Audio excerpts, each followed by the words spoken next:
السلام علیکم۔ تمہارا نام کیا ہے؟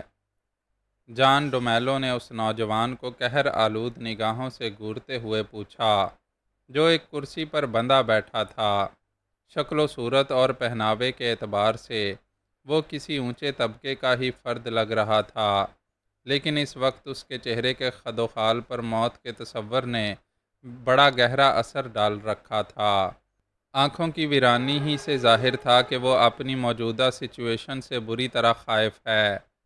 مجھے راشد کہتے ہیں، نوجوان نے سہمے ہوئے لہجے میں جواب دیا۔ کیا کرتے ہو؟ یونیورسٹی کا طالب علم ہوں۔ لڑکی سے کب سے جان پہچان تھی؟ دو ماہ سے، لیکن بکو مت، ڈومیلو کرخت لہجے میں بولا۔ مجھے معلوم ہے کہ تم اس سے جنگل میں رات گزارنے کے لیے لائے تھے۔ نہیں، شٹ اپ، عیاشی کا ارادہ کرنے سے پہلے اس کے انجام کو کیوں نہیں سوچا تھا؟ اب ہکلانے سے کوئی فائدہ نہیں ہوگا۔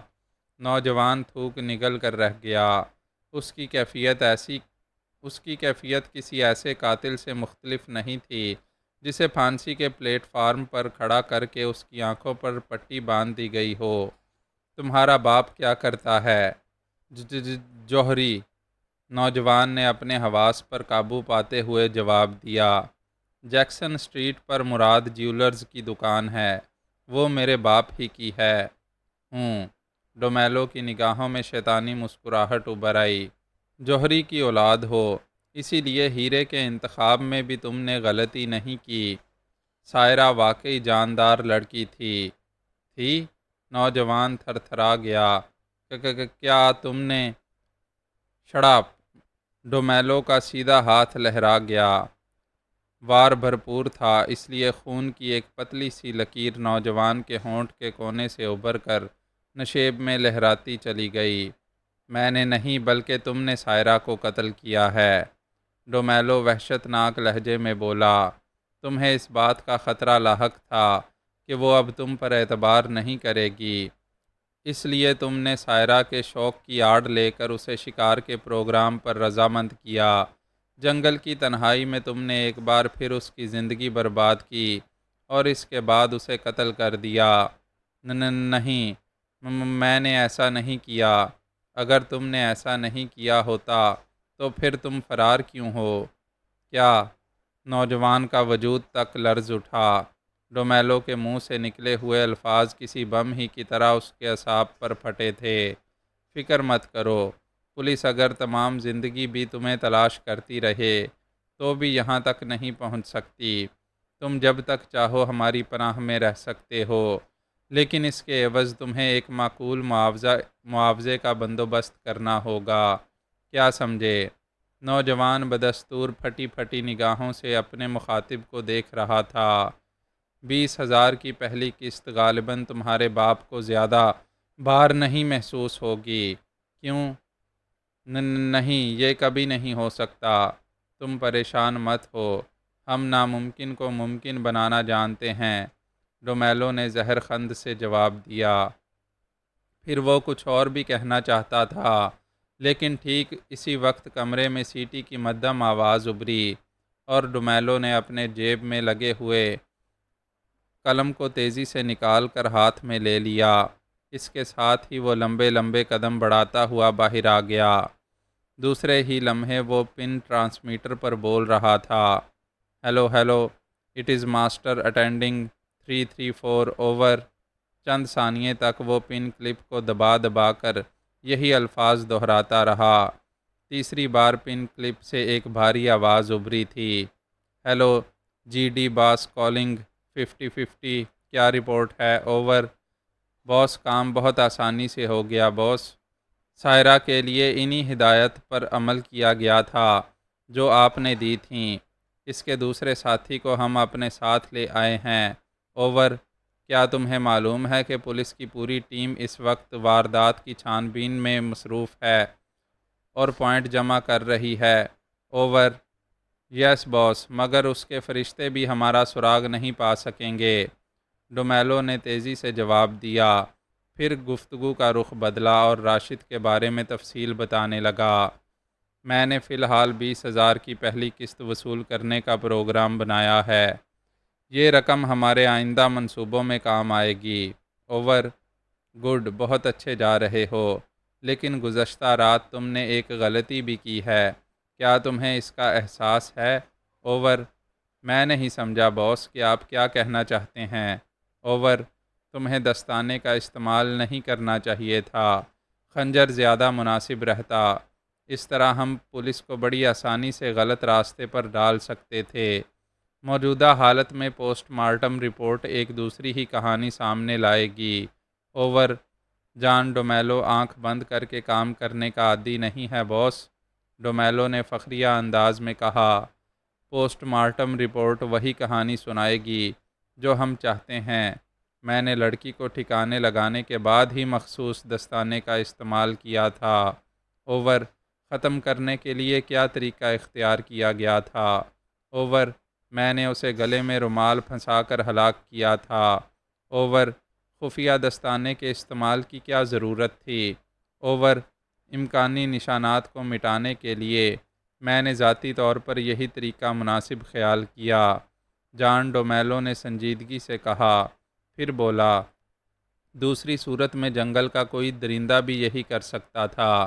ویسے اس کام کے لیے میں نے نئے دستانے استعمال کیے تھے تاکہ ڈیڈ نیلز کا سراغ بھی نہ مل سکے۔ اوور، ٹھیک، لیکن آئندہ سے تم لوگ صرف وہی کرو گے جو میں کہوں گا۔ غیر ضروری عقل مندی کبھی کبھی حماقت کا باعث بھی بن جاتی ہے، کیا سمجھے؟ اوور، رائٹ باس، آئندہ اس کا خیال رکھا جائے گا۔ اوور، جان ڈومیلو نے کہا۔ دوسری اطلاع یہ ہے کہ عمران یا اس کا ساتھی مجھے پولیس کے ہجوم میں نظر نہیں آیا۔ میں نے خاص طور پر ہجوم کے ایک ایک فرد کو چیک کیا تھا۔ اوور، باس، جان ڈومیلو نے حیرت بھرے لہجے میں پوچھا، کیا آپ بھی اس وقت مرڈر پوائنٹ پر موجود ہیں؟ اوور، ہاں، کیوں؟ تمہیں حیرت کیوں ہو رہی ہے؟ اوور، یہ کام ہم میں سے کوئی بھی آسانی سے کر سکتا تھا۔ اوور، نہیں، میں اہم کاموں کو بذات خود نپٹانے کا عادی ہوں۔ اوور، کیا یہ ممکن نہیں ہو سکتا باس کہ عمران اور اس کا ساتھی وہاں کسی مخصوص میک اپ میں موجود ہوں؟ اوور، اس کے امکانات کو میں نے نظر انداز نہیں کیا ہے۔ اوور، 20,000 کی رقم کی وصولی یابی کے سلسلے میں کوئی مخصوص ہدایت؟ اوور، ڈومیلو نے پوچھا۔ معمولی کام ہے، اس لیے تم خود ہی طریقہ کار کا انتخاب کر لو، مگر ایک بات اچھی طرح ذہن نشین کر لو، میرا ہر وہ آدمی جو پولیس کی نظروں میں آئے گا ختم کر دیا جائے گا۔ اس بار میں کوئی رعایت نہیں کروں گا۔ اوور اینڈ آل، ڈومیلو نے کلپ پن پریس کر کے قلم دوبارہ جیب میں ڈال دیا۔ 24 گھنٹوں تک عمران کو اطمینان کا ایک سانس لینے کا موقع بھی نہیں ملا۔ دوسری شام نے اسے یہ خوشخبری سنائی تھی کہ سائرہ والی کیس فائل ان کے محکمے کو دے دی گئی ہے۔ عمران نے فوری طور پر ڈاکٹر ابراہیم سے ملنے کا پروگرام بنا لیا۔ پوسٹ مارٹم کی رپورٹ نے جو کہانی سنائی تھی وہ عمران کے ذہن میں بری طرح الجھ رہی تھی۔ رپورٹ کے مطابق سائرہ کو پہلے ہوس کا نشانہ بنایا گیا، پھر اس کی موت دم گھٹنے سے واقع ہوئی۔ گردن پر پائے جانے والے کچھ نشانات سے یہ نتیجہ اخذ کیا گیا تھا کہ اسے گلا گھونٹ کر مارا گیا ہے۔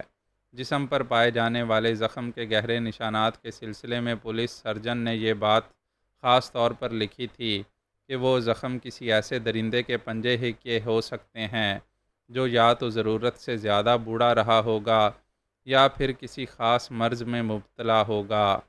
اس کی وضاحت کے لیے زخموں کی تفصیل پیش کی گئی تھی، جس میں ان ناخنوں کو خاص طور پر زیر بحث لایا گیا تھا جو سائرہ کے جسم پر زخموں کی وجہ تھے۔ پولیس کی رپورٹ عمران کے خیالات اور اس کے قائم کردہ نتائج سے بڑی حد تک یکسانیت رکھتی تھی۔ اس رپورٹ میں جائے واردات کی تمام تفصیلات موجود تھیں۔ اوپل کی تلاشی سے ملنے والا ساز و سامان اور دیگر نشانات سے یہی ظاہر ہوا تھا کہ سائرہ حادثے سے قبل کار میں تنہا نہیں تھی، اس کے ساتھ کوئی مرد بھی ضرور تھا۔ وہ دونوں پچھلی نشستوں پر تھے۔ اور حادثے سے تھوڑی دیر تک وہ کسی خاص شغل میں ضرور مصروف رہے ہوں گے، اس لیے کہ پچھلی سیٹوں کے درمیان سے جو چیزیں ملی تھیں وہ ایسی نہیں تھیں جنہیں وہاں رکھا جاتا۔ تفتیش کرنے والے افسران نے مشترکہ طور پر یہی فیصلہ کیا تھا کہ سائرہ کو کار کی پچھلی سیٹ پر ہی حوث کا نشانہ بنایا گیا ہے، اور پھر بعد میں ہونے والی کشمکش کسی طرح اسے باہر لائی۔ مجرم اور اس کے درمیان ہونے والی دینگا مشتی کے کچھ نشانات کچی زمین سے ملے تھے۔ ممکن تھا کہ سائرہ نے غصے سے بپھر کر مجرم سے دیوانگی کے عالم میں کوئی انتقام لینا چاہا ہو، اور مجرم نے اسے گلا گھونٹ کر ختم کر دیا ہو۔ یہاں تک حالات ٹھیک تھے، لیکن اس کے بعد پولیس کی رپورٹ بھی عمران کو نامکمل نظر آئی۔ رپورٹ میں اس بات کا کوئی خاص تذکرہ نہیں تھا کہ جب سائرہ مجرم کی ہوس ناکی کا نشانہ بنی، یا جس وقت اسے کار سے باہر لا کر ختم کیا گیا، اس وقت سائرہ کا دوسرا ساتھی کہاں تھا۔ آخر میں جو نتیجہ برآمد کیا گیا وہ بڑا عامیانہ تھا۔ پولیس کے تفتیش کرنے والے افسران نے یہی تحریر کیا تھا کہ ان تمام واقعات کی پشت پر سائرہ کے اسی ساتھی کا ہاتھ ہو سکتا ہے جو اس کے ساتھ موجود تھا۔ اسی نے سائرہ پر وحشیانہ حملہ کیا ہوگا، پھر بعد میں اس کے علاوہ اسے کوئی اور صورت نظر نہ آئی ہوگی کہ وہ سائرہ کو ختم کر کے اپنے خلاف آخری ثبوت بھی ملیا میٹ کر دے۔ بعد میں یقیناً وہ فرار ہو گیا ہوگا۔ مرد کی انگلیوں کے نشانات بھی کار میں پچھلی سیٹوں سے برآمد ہوئے تھے، لیکن فنگر پرنٹس کے ریکارڈ سیکشن نے اپنی رپورٹ میں یہ تحریر کیا کہ وہ نشانات کسی عادی مجرم کے نہیں تھے۔ ریکارڈ سیکشن کی رپورٹ پولیس کے اخذ کردہ نتائج کے لیے تسلی بخش تھی، لیکن عمران نے جس لائن پر اپنے ذہن میں پیش آنے والے حالات کا خاکہ مرتب کیا تھا وہ ان تمام حالات سے مختلف تھا۔ اس کے ذہن میں چند مخصوص سوال بڑی تیزی سے گردش کر رہے تھے۔ قاتل کو سائرہ کی عصمت ہی لوٹنی تھی، تو پھر اس کے لیے شہر میں بھی بہت سارے ایسے مقامات موجود تھے جہاں آئے دن اس قسم کے واقعات پیش آتے رہتے تھے۔ خاص طور پر فوریسٹ ڈویژن کی تیسری چوکی کے اس ملحقہ جنگل ہی کو کیوں انتخاب کیا گیا؟ مجرم راستے میں بھی اپنی خواہشات کو پوری کر سکتا تھا۔ مجرم اگر پیشہ ور نہیں تھا تو پھر سائرہ کے گلے پر اس کی انگلیوں کے نشانات کیوں نہیں ملے؟ سائرہ کے بارے میں جو خفیہ رپورٹ پولیس سرجن نے علیحدہ مرتب کی تھی، اس میں دبے الفاظ میں یہی ظاہر کیا گیا تھا کہ وہ جنسیاتی اعتبار سے پہلے بھی ان حالات کا شکار ہوتی رہی ہے جو اسے اوپل کی پچھلی نشست پر پیش آئے تھے۔ ایسی صورت میں یہ بات قرینے کے آس تھی کہ وہ جس فرد کے ساتھ وہاں تک گئی تھی اس میں اس کی مرضی اور پسند دونوں کا دخل تھا۔ کسی نووارد کے ساتھ رات بسر کرنے کا پروگرام کیا معنی رکھتا تھا؟ سائرہ کے جسم پر پائی جانے والی گہری خراشیں اگر کسی درندے کے ناخن سے پیدا ہوئی تھیں تو وہ سائرہ کا قاتل اس وقت کہاں تھا؟ قاتل نے اپنے فرار ہونے کے لیے ان جنگلات کو کیوں منتخب کیا جہاں جنگلی درندوں کی بہتات تھی؟ وہ اگر چاہتا تو سائرہ کو ٹھکانے لگانے کے بعد اس کی لاش دفنا بھی سکتا تھا، خودرو خاردار جھاڑیوں کے درمیان اس طرح روپوش بھی کر سکتا تھا کہ مہینوں کسی کو اس کا نشان نہ ملتا۔ خاص طور پر لاش کو ایسی ہی جگہ کیوں چھوڑا گیا جہاں اسے فوریسٹ ڈویژن کے عملے کے افراد آسانی سے دیکھ لیں؟ عمران کے ذہن میں ابھر آنے والا ہر سوال اسے ایک ہی مرکز پر لا کر الجھا دیتا تھا: فوریسٹ ڈویژن کی تیسری چوکی۔ پھر میجک آئی والے کیس میں جس عمارت کو تباہ کیا گیا تھا وہ بھی عمران کے ذہن میں محفوظ تھی۔ وہاں سے مجرموں کے کسی زمین دوز کارخانے کا خفیہ راستہ ہی ہو سکتا تھا جسے صفدر نے دیکھ لیا تھا، اور پھر اس سے پیشتر کے عمارت کی چھان بین کی جاتی اسے تباہ کر دیا گیا۔ مطلب صاف تھا، یقیناً زمین دوز کارخانے کے دوسرے خفیہ راستے بھی ضرور ہوں گے، اور اگر نہ ہوتے تو تنویر کو اغوا کرنے والے عمارت کو تباہ کرنے سے پیشتر کچھ وقت ضرور لیتے۔ لیکن اس میں جس تیزی کا ثبوت دیا گیا تھا وہ عمران کے لیے معنی خیز تھی، اور اسی ایک بات نے عمران کو زمین دوز کارخانے کے دوسرے کچھ راستوں کے بارے میں سوچنے پر مجبور کیا تھا۔ اس کا ذہن بڑی تیزی سے کام کر رہا تھا۔ پھر اچانک اس کی آنکھیں چمک اٹھیں، کوئی خاص پوائنٹ اس کے ذہن میں ابھرا اور عمران کے چہرے پر اطمینان کے تاثرات پھیل گئے۔ نتیجہ صاف ہی تھا، اس نے اپنے ذہن میں حادثات کی بکھری ہوئی کڑیوں کی ترتیب مکمل کر لی تھی۔ چند لمحے تک وہ اپنے کمرے میں ٹہلتا رہا، پھر تیزی سے دوسرے کمرے میں آ گیا جہاں پرائیویٹ فون تھا۔ اس نے بڑی جلدی میں ریسیور اٹھایا اور جولیا کے نمبر ڈائل کرنے شروع کر دیے۔ Hello, Julia Nafter water speaking. دوسری جانب سے فوراً ہی کال ریسیو کر لی گئی۔ جولیا، عمران نے X2 کے مخصوص لہجے میں کہا، میرا خیال ہے کہ تم نے آج کے تمام اخبارات کا مطالعہ کر لیا ہوگا۔ جی ہاں۔ کوئی خاص بات نظر آئی تمہیں؟ جی نہیں۔ جولیا، یک لخت عمران کا لہجہ تلخ ہو گیا۔ کیا آج کل تم افیون کا استعمال کر رہی ہو؟ میں معافی چاہتی ہوں باس، لیکن آج کے اخبارات میں۔ اچانک جولیا کچھ کہتے کہتے رکی، پھر فوراً ہی بولی، اوہ آئی ایم سوری باس، میرا خیال ہے آپ سائرہ ابراہیم کے بارے میں سوچ رہے ہیں۔ اس خیال کی کوئی وجہ بھی ہوگی۔ ڈاکٹر ابراہیم کی شخصیت۔ نانسنس، عمران انتہائی خشک لہجے میں غرایا، تم اب بالکل ناکارہ ہوتی جا رہی ہو۔ کیا مجھے تمہاری جگہ کسی اور لڑکی کو اپائنٹ کرنا ہوگا؟ دوسری طرف سے کوئی جواب نہیں دیا گیا۔ خاموش کیوں ہو جولیا؟ میں ایسے ماتحتوں سے سخت نفرت کرتا ہوں جو اپنی حماقت کا اعتراف کرتے ہوئے ہچکچائیں۔ معافی چاہتی ہوں سر۔ سائرہ ابراہیم والی خبر کو دوبارہ پڑھو، لیکن جلدی۔ 1 منٹ تک خاموشی رہی، پھر جولیا کی آواز ریسیور پر ابھری، میں سمجھ گئی باس۔ اس بار اس کے لہجے میں بوکھلاہٹ نہیں تھی۔ رپورٹ کو جس انداز میں مرتب کیا گیا ہے، اس سے فوری طور پر میں یہی نتیجہ اخذ کر سکتی ہوں کہ پولیس نے اصلی حالات چھپانے کی کوشش کی ہے۔ اس کے علاوہ یہ حادثہ فورسٹ ڈویژن کی تیسری چوکی۔ باس، کیا آپ سائرہ ابراہیم والے کیس کو بھی عمارت کی تباہی سے منسوب کر رہے ہیں؟ اب تک کہاں سو رہی تھیں؟ عمران نے اسپاٹ لہجے میں جواب دیا، جہاں تک رپورٹ کا تعلق ہے اسے میرے ہی حکم سے توڑ موڑ کر پیش کیا گیا ہے۔ کیا یہ کیس آپ کے پاس آ گیا ہے؟ غیر ضروری باتوں سے پرہیز کیا کرو۔ جو کہہ رہا ہوں اسے غور سے سنو۔ میں چاہتا ہوں کہ تم لوگ بھی انہی جنگلات میں شکار کھیلنے کے لیے پروگرام بنا ڈالو۔ بہتر ہے جناب۔ جنگلات میں تم لوگوں کا پڑاؤ اس وقت تک رہے گا جب تک میری طرف سے واپسی کا حکم نہ ملے۔ جگہ کا انتخاب اور روانگی کے انتظامات کل تک ہو جائیں گے۔ تم ٹیم کے تمام افراد کو تیار رہنے کا حکم دے دو۔ بہتر جناب عالی۔ میک اپ ضروری ہے۔ پروگرام کے مطابق تم لوگوں کو یہی ظاہر کرنا ہے کہ تمہاری پارٹی کہیں باہر سے آئی ہے۔ شکار کا پروگرام باقاعدہ محکمہ جنگلات والوں کی طرف سے مرتب کیا جائے گا۔ آپ مطمئن رہیں جناب، ایسا ہی ہوگا۔ جینی بھی تم لوگوں کے ساتھ ہوگی، لیکن اس پر کڑی نگرانی کی ضرورت ہوگی، اور یہ کام میں تم کو سونپ رہا ہوں۔ میری طرف سے تمہیں اس بات کی اجازت ہوگی کہ اگر جینی کسی غلط اقدام کرنے کی کوشش کرے تو تم اسے گولی بھی مار سکتی ہو۔ باس، کیا آپ بھی وہاں موجود ہوں گے؟ ہوش میں رہو جولیا، عمران غرایا۔ میں دیکھ رہا ہوں کہ آج کل تم کچھ بہکی بہکی نظر آ رہی ہو۔ میں اسے پسند نہیں کرتا۔ معافی چاہتی ہوں جناب۔ کیا پروگرام کے بارے میں تم کچھ پوچھنا چاہتی ہو؟ جی ہاں۔ کیا جینی بھی میک اپ میں ہوگی؟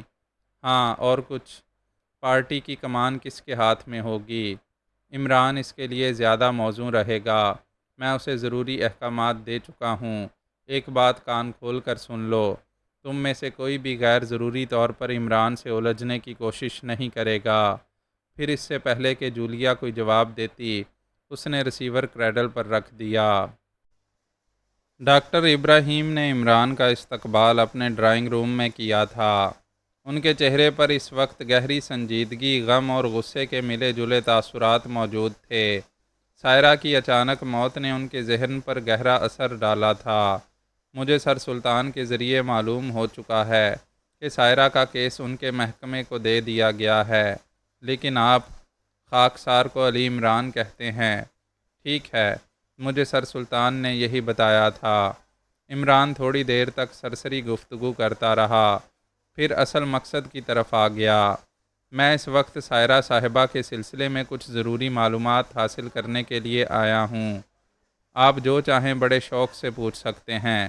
پولیس کا خیال ہے کہ حادثے سے قبل کار میں سائرہ کے علاوہ کوئی اور بھی موجود تھا، کوئی دوست۔ عمران نے ڈاکٹر ابراہیم کے چہرے پر موت کی سنجیدگی کو رنگ بدلتے دیکھا تھا۔ سوال کی نوعیت نے ان کے چہرے کی رنگت بھی بدل دی تھی۔ ایک لمحے کے لیے انہوں نے عمران کو گمبھیر نظروں سے دیکھا، پھر اٹھ کر کمرے میں ٹہلنے لگے۔ عمران خاموشی سے بیٹھا ان کی کیفیت پر غور کرتا رہا۔ 2 منٹ، 3 منٹ، 5 منٹ بعد، اور پھر ڈاکٹر ابراہیم دوبارہ عمران کے سامنے والے صوفے پر آ کر تھکے ہوئے انداز میں بیٹھ گئے۔ تم رحمان کے لڑکے ہو نا؟ جی ہاں، رحمان سے میرے بہت پرانے اور گہرے تعلقات ہیں۔ کیا میں امید رکھوں بیٹے کہ تم کو میری عزت کا خیال رہے گا؟ آپ مجھ پر اعتبار کر سکتے ہیں انکل، لیکن میں آپ سے ایک درخواست کروں گا۔ آپ ڈیڈی پر بھی اس بات کا اظہار نہیں کریں گے کہ میں اس کیس پر ورک کر رہا ہوں۔ کیوں، کوئی خاص بات؟ اپنا اپنا طریقہ کار ہوتا ہے۔ فی الحال میں مناسب نہیں سمجھوں گا کہ میرا نام سامنے آئے۔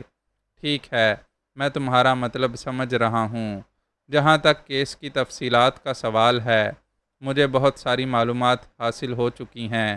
عمران نے تھوڑے توقف کے بعد کہا، میں بذات خود بھی اسی نتیجے پر پہنچا ہوں کہ اگر حالات سامنے آ گئے تو آپ کی ساکھ کو نقصان پہنچنے کا خطرہ ہے۔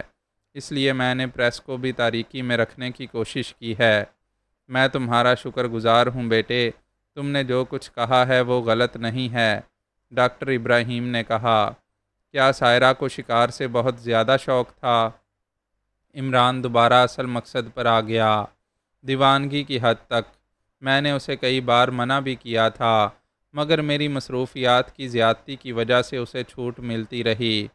کوئی برا شوق نہیں ہے۔ ویسے کیا اس سے پیشتر بھی کبھی مس سائرہ ان جنگلات کی طرف جا چکی ہیں جہاں یہ منحوس حادثہ پیش آیا ہے؟ میرا خیال ہے کہ وہ اس طرف کبھی نہیں گئی، یا ممکن ہے کہ مجھے اس کا علم ہی نہ ہو سکا ہو۔ کیوں، کیا ان جنگلات میں کوئی خاص بات ہے؟ ایسی کوئی بات نہیں ہے، عمران جلدی سے بولا۔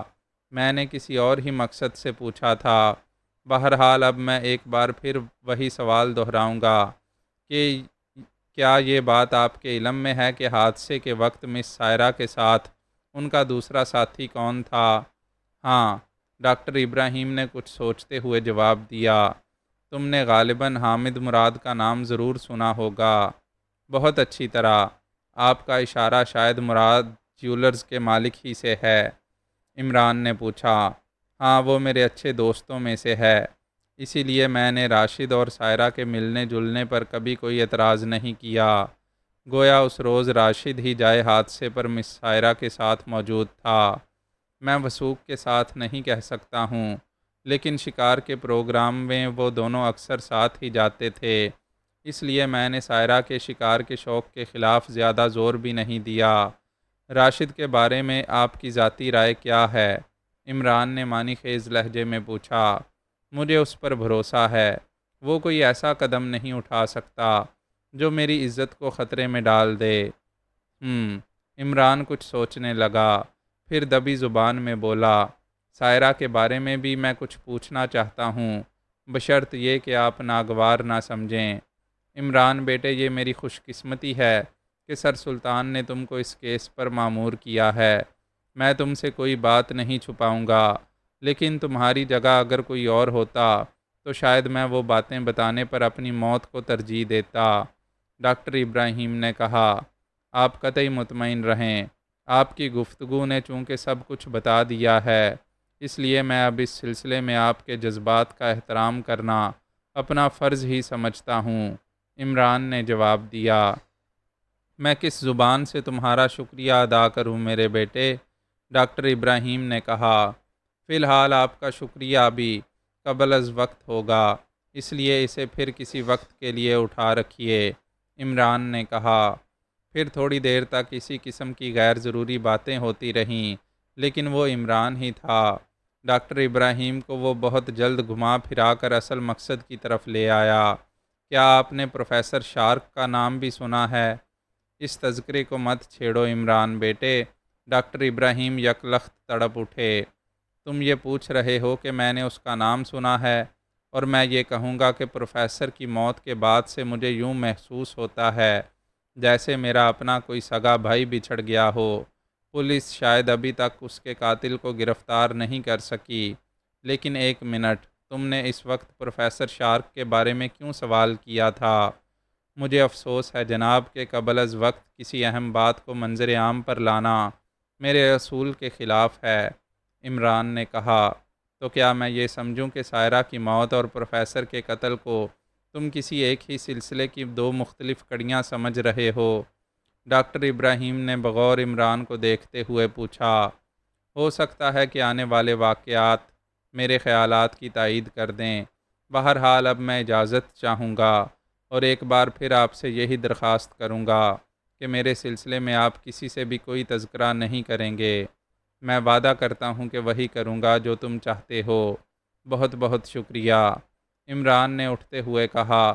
پھر وہ مسافے کے لیے ہاتھ بڑھانے ہی والا تھا کہ فون کی گھنٹی بج اٹھی، اور ڈاکٹر ابراہیم نے آگے بڑھ کر ریسیور اٹھا لیا۔ عمران کو اخلاقاً رکنا پڑا، لیکن اس کی یہ اخلاقی حرکت بھی رائے گاں نہیں گئی۔ ڈاکٹر ابراہیم جو گفتگو فون پر کر رہا تھا وہ اس کے لیے بہت اہم اور قابل توجہ تھی۔ کیا تمہیں یقین ہے کہ وہ دونوں ساتھ تھے؟ ڈاکٹر ابراہیم نے ریسیور پر کہا۔ پھر دوسری طرف سے یقیناً کوئی ایسی ہی بات کہی گئی تھی جو بہت اہم تھی۔ اگر اہم نہ ہوتی تو پھر ڈاکٹر ابراہیم کے چہرے کی رنگت کیوں زرد پڑتی؟ ریسیور پر سنی ہوئی بات سن کر وہ کچھ ایسے ہی انداز میں چونکے تھے جیسے اس خبر سے ان کے ذہن کو الیکٹرک شارک لگا ہو۔ محض ایک ثانیے کے لیے انہوں نے گھوم کر عمران کی طرف دیکھا، پھر دوبارہ فون پر مصروف ہو گئے۔ عمران ان کی ایک ایک حرکت کو بغور دیکھ رہا تھا۔ کسی اور نے تو راشد کی طرف سے مذاق نہیں کیا؟ اوہ، کیا 20,000 کی فوری ادائیگی پولیس کو درمیان میں لانے والی بات نقصان دہ ہوگی؟ ہاں، ممکن ہے یہی ہوا ہو۔ بس کسی جلد بازی کا مظاہرہ مت کرنا۔ میں تمہیں کچھ دیر بعد دوبارہ فون کر کے ہاں ٹھیک ہے ٹھیک ہے۔ پھر فون رکھ دیا گیا۔ اس کے بعد عمران کو پوچھنے کی ضرورت نہیں پڑی تھی۔ عمران بیٹے، راشد بھی کسی مصیبت میں گرفتار ہو گیا ہے۔ تمہارا خیال غلط نہیں تھا۔ کار میں حادثے سے پیشتر راشد اور سائرہ ہی موجود تھے۔ سائرہ کے ساتھ جو کچھ گزری اس کا تمہیں علم ہے، لیکن اب راشد بھی کسی گہری سازش کا شکار ہو رہا ہے۔ ڈاکٹر ابراہیم ایک ہی سانس میں کہتا چلا گیا۔ پھر اس نے سلسلہ کلام جاری ہی رکھا۔ حامد مراد کا فون تھا۔ کسی نے راشد کو مجبور کر کے باپ سے 20,000 روپے کی رقم کی ادائیگی کا پروانہ لکھوا کر اسے بھیجا ہے۔ انکار کی صورت میں راشد نے لکھا ہے کہ وہ خودکشی کر لے گا۔ گڈ۔ عمران کی آنکھیں خوشی سے چمک اٹھیں، لیکن پھر ڈاکٹر کی موجودگی کی وجہ سے اسے فوراً ہی سنجیدہ ہو جانا پڑا۔ لیکن راشد نے اپنے خط میں رقم طلب کرنے کی کوئی وجہ نہیں تحریر کی۔ نہیں، صرف ایک اہم ضرورت کے لفظ تحریر کیے ہیں۔ کیا حامد مراد صاحب کو یقین ہے کہ وہ خط راشد سے زبردستی لکھوایا گیا ہوگا؟ عمران نے کہا۔ ہاں، کیوں؟ یقین کی کوئی وجہ بھی ضرور ہوگی۔ تم راشد کو نہیں جانتے بیٹے، وہ ایسا لڑکا نہیں ہے جو اس قسم کی بیہودہ حرکت کا مرتکب سمجھا جائے۔ میں بھی یہی کہوں گا کہ راشد کو کسی گہری سازش میں الجھا دیا گیا ہے۔ اس نے جو کچھ لکھا ہے وہ مجبوری کے تحت ہی لکھا ہوگا۔ کچھ سوچو میرے بچے، ورنہ سائرہ کا قاتل راشد کو بھی مار ڈالے گا۔ رقم کی ادائیگی کے لیے کتنی مہلت دی گئی ہے؟ صرف 3 روز کی مہلت۔ اور ادائیگی کا طریقہ کار کیا ہوگا؟ یہ میں اپنی بدحواسی میں نہیں پوچھ سکا تھا، اب معلوم کیے لیتا ہوں۔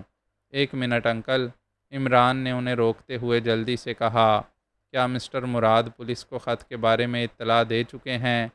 اسی غرض سے اس نے مجھے فون کر کے مشورہ طلب کیا ہے۔ تمہارا کیا خیال ہے؟ میں وہ خط دیکھنے کے بعد ہی کوئی رائے قائم کر سکوں گا۔ ٹھیک ہے، ہم ابھی چل کر مراد سے مل لیتے ہیں۔ پھر عمران اور ڈاکٹر ابراہیم ایک ساتھ ہی باہر نکلے تھے۔ تنویر بڑی سنجیدگی سے اپنے حالات پر غور کر رہا تھا۔ غور کرنے کے علاوہ اور کرتا بھی کیا، صرف غور و فکر ہی ایک ایسی بات تھی جو اس کے بس میں تھی۔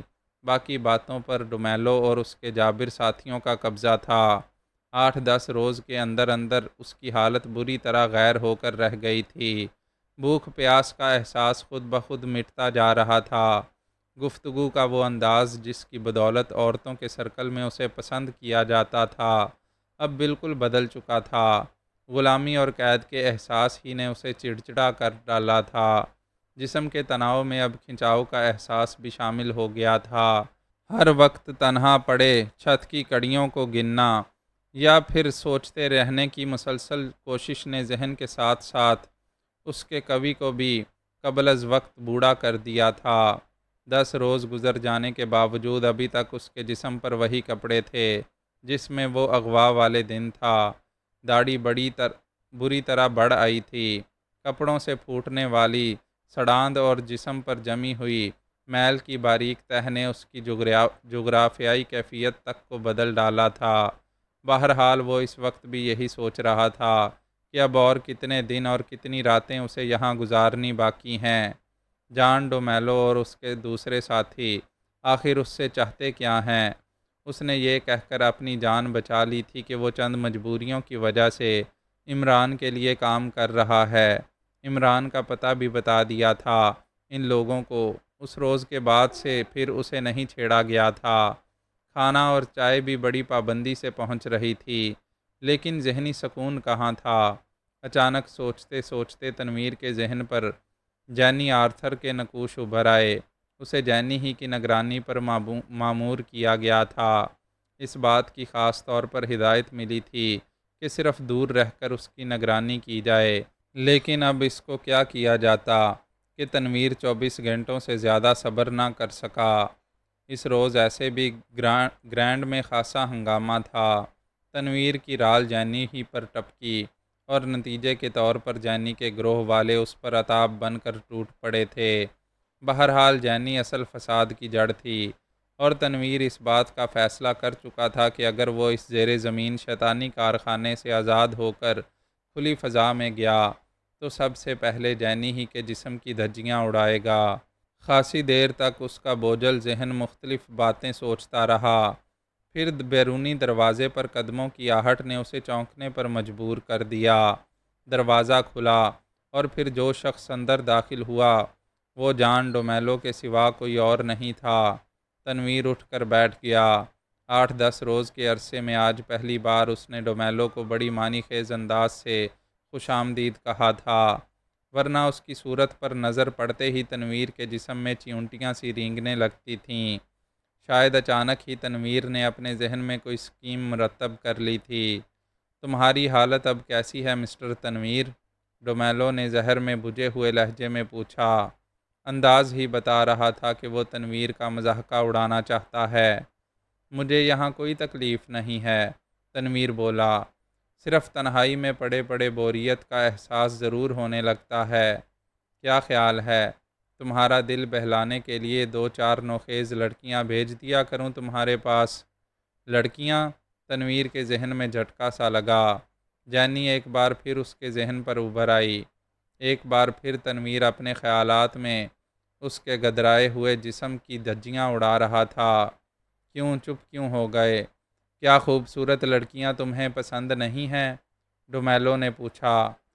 لڑکیاں اگر میری کمزوری نہ ہوتی تو میں اس وقت یہاں نہ ہوتا۔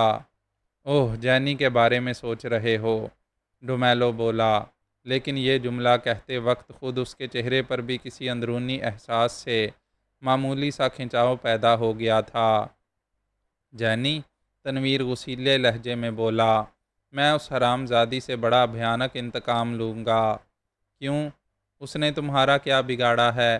کیا تم خود ہی کسی ندیدے کتے کی طرح دم ہلاتے ہوئے اس کے پیچھے نہیں لگے تھے؟ اس کے باوجود میں اس کی بوٹیاں اڑا ڈالوں گا۔ بہت خوب۔ کیا آزادی کا احساس ابھی تک باقی ہے تمہارے اندر؟ نہیں، میں کسی خوش فہمی کا شکار نہیں ہوں، لیکن اگر کبھی میں آزاد ہوا تو تو میرا پہلا شکار جینی ہی ہوگی۔ کیا تمہیں معلوم ہے کہ جینی کہاں ہوگی؟ ڈومیلو نے تیزی سے پوچھا۔ نہیں، مگر میں اسے چوہے کے بل سے بھی ڈھونڈ نکالوں گا۔ عمران کے بارے میں تمہارا کیا فیصلہ ہے؟ وہ تنویر کی چڑچڑاہٹ میں اضافہ ہونے لگا۔ میں اس کارٹون صفت انسان کے وجود کو بھی ختم کر دوں گا۔ بکو مت، تم پہلے بھی ایسا کر سکتے تھے۔ پہلے میں مجبور تھا، اور اب تم لوگوں کی صحبت نے مجھے بھی وحشی درندہ بنا دیا ہے۔ جواب میں جان ڈومیلو نے حقارت بھرے انداز میں ایک فلک شگاف قہقہا لگایا۔ پھر وہ کچھ کہنا ہی چاہتا تھا کہ پن ٹرانسمیٹر پر اشارہ موصول ہوا، اور اس نے جلدی سے جیب میں لگا ہوا قلم نکال کر اس کی کلپ کو پریس کر دیا۔ Hello 334 attending over. Hello D 50 calling you. میں اس وقت تم کو ایک اہم اطلاع دینا چاہتا ہوں۔ یس باس، جان ڈومیلو نے تنویر کو گھورتے ہوئے تیزی سے کہا۔ میں اس وقت تنویر کے پاس موجود ہوں، اوور۔ کوئی فرق نہیں پڑتا، سنتے رہو، دوسری طرف سے بھاری آواز نے جواب دیا۔ پھر سلسلہ کلام بھی جاری رکھا گیا۔ میں تمہیں صرف یہ بتانا چاہتا ہوں کہ 20,000 کی وصولیابی اب مشکل ہے۔ حامد مراد نے عمران کو حالات سے آگاہ کر دیا ہے۔ ایسی صورت میں کوئی خطرہ مول لینا مناسب نہیں ہے، اوور۔ باس، جان ڈومیلو نے الجھے ہوئے انداز میں جواب دیا۔ کیا اس طرح ہماری خاموشی ہمارے لیے بے عزتی کا سبب نہیں؟ میرا مطلب ہے کہ عمران اسے ہماری بزدلی بھی سمجھ سکتا ہے، اوور۔ بحث مت کرو جی ڈی، اس بار دوسری طرف سے تحکمانہ لہجے میں کہا گیا۔ میں ماتحتوں سے مشورہ لینے کا عادی نہیں ہوں، آئندہ سے تم بھی اس کا خیال رکھو گے، اوور۔ جان ڈومیلو نے اس بار کوئی جواب نہیں دیا۔ اس کا چہرہ دمکتے ہوئے انگارے کی طرح سرخ ہو گیا تھا۔ آنکھوں میں خون کے لہریے پھیل کر سرخ ہوتے چلے گئے۔ اپنے نچلے ہونٹ کو وہ بڑی جلاہٹ میں چبا رہا تھا۔ کیا بات ہے جی ڈی، تم خاموش کیوں ہو؟ میری بات کا جواب کیوں نہیں دیا گیا، اوور۔ وہی ہوگا جو آپ چاہتے ہیں باس، جان ڈومیلو نے سپاٹ آواز میں کہا۔ میں دراصل ایک اور نقطے پر غور کر رہا تھا۔ تفصیل بیان کرو، اوور۔ رقم کی وصولیابی کے لیے ہم اپنے کسی آدمی کی بجائے ماتھر کو بھی استعمال کر سکتے ہیں، اوور۔ جی ڈی، کیا تم کو امید ہے کہ ماتھر پھنس جانے کی صورت میں اپنی زبان بند رکھے گا، اوور۔ کامیابی کی صورت میں ہمارا پلہ بھاری رہے گا باس، ناکامی کی صورت میں ہم ماتھر کو ختم کر کے عمران کی اسکیم کا مذاق بھی اڑا سکتے ہیں، اوور۔ یہ اسکیم جاندار ہے، لیکن اگر ماتھر کو کسی وجہ سے ختم نہ کیا جا سکا تو سارا کھیل چوپٹ ہو جائے گا، اوور۔ یہ کام آپ مجھ پر چھوڑ دیں باس، ڈومیلو جلدی سے بولا۔ میں وعدہ کرتا ہوں کہ ماتھر کو بچھائے ہوئے جال میں پھنسنے سے بہت پہلے ختم کر دوں گا۔ عمران کو اپنی برتری کے احساس کا موقع دینا میرے خیال میں مناسب نہیں ہے۔ ویسے جیسی آپ کی مرضی، مجھے تمہاری یہ اسکیم پسند آئی، لیکن جو کچھ کرنا خوب سوچ سمجھ کر کرنا، کہیں ایسا نہ ہو کہ ماتھر کے ساتھ ساتھ مجھے تم سے بھی ہاتھ دھونا پڑے، اوور۔ جان ڈومیلو نام مرد نہیں ہے باس، اوور۔ ٹھیک ہے، اگر تم بضد ہو تو میں تمہیں منع نہیں کروں گا، مگر یہ بات اچھی طرح ذہن میں رکھنا کہ میری ذات بھی تم سے یا ماتھر سے ایک لمحے کے لیے بھی دور نہیں رہے گی۔ اگر موقع پڑا تو مجھے کنٹرول اپنے ہاتھ میں لینا ہوگا۔ کیا تم سمجھ رہے ہو، اوور۔ میں موت سے کھیلنے کا عادی ہوں باس، اس لیے میں ہر طرح تیار ہوں، اوور، جان ڈومیلو نے کہا۔ بہرحال میں تم کو یہی بتانا چاہتا تھا کہ حامد مراد نے عمران کو آگاہ کر دیا ہے، اوور۔ اسے اپنی یہ حماقت بہت مہنگی پڑے گی۔ رہا عمران کا سوال تو میں اسے بھی دیکھ لوں گا، اوور، جان ڈومیلو نے کہا۔ نہیں جی ڈی، تم کوئی ایسی احمقانہ قدم نہیں اٹھاؤ گے جو میری مرضی یا حکم کے خلاف ہو، اوور۔ جان ڈومیلو نے کوئی جواب نہیں دیا۔ اس نے تنویر کی طرف اچانک بڑی معنی خیز نگاہوں سے گھورا۔ اب کیا سوچ رہے ہو جی ڈی؟ میرا خیال ہے باس کہ اب مسٹر تنویر کو بھی اپنی قید سے رہا کر دیں، اوور، جان ڈومیلو نے جواب دیا۔ جی ڈی، دوسری طرف سے کرخت آواز میں پوچھا گیا، کیا تم نے اس وقت پی رکھی ہے؟ اوور، میں اپنے مکمل ہوش میں ہوں باس، ڈومیلو تنویر کو دیکھتا ہوا بولا۔ اتنے روز میں نے اس بات کا بخوبی اندازہ لگا لیا ہے کہ مسٹر تنویر کا دیا ہوا بیان حرف بحرف درست ہے، اور ایسی صورت میں اس غریب کو مزید مصیبت میں گرفتار رکھنا سراسر ظلم ہے۔ اوور، کیا مقصد ہے تمہارا؟ وضاحت سے بیان کرو۔ G D. Over, mister Tanveer کی صحت اور ذہنی حالت دونوں اب اس قابل نہیں ہے کہ انہیں مزید پریشان کیا جائے۔ اگر آپ اجازت دیں تو صحت کی بحالی کا کوئی ٹیکہ لگا کر اسے رہا کر دیا جائے۔ مجھے یقین ہے کہ اس طرح مسٹر تنویر چونکہ ہمارے احسان مند ہوں گے، اس لیے اپنی زبان بند ہی رکھیں گے۔ اس کے علاوہ بھی ہمیں ان کی آزادی سے بہت سی امیدیں وابستہ رکھنی چاہیے۔ Over, fine idea. G D. دوسری طرف سے تعریفی انداز میں کہا گیا، تم صحت کا انجیکشن لگا کر تنویر کو آزاد کر دو، لیکن ہوشیاری کے ساتھ۔ Over and all. جان ڈومیلو نے پن ٹرانسمیٹر آف کر کے تنویر کو دیکھا، پھر مسکراتا ہوا کمرے سے باہر نکل گیا۔ تنویر کسی گہری سوچ میں مبتلا ہو گیا۔ اس کے ذہن میں اب صرف ایک ہی سوال گونج رہا تھا، جان ڈومیلو اسے آزاد کر دینا چاہتا ہے، لیکن آخر کیوں؟ کیوں؟ کیوں؟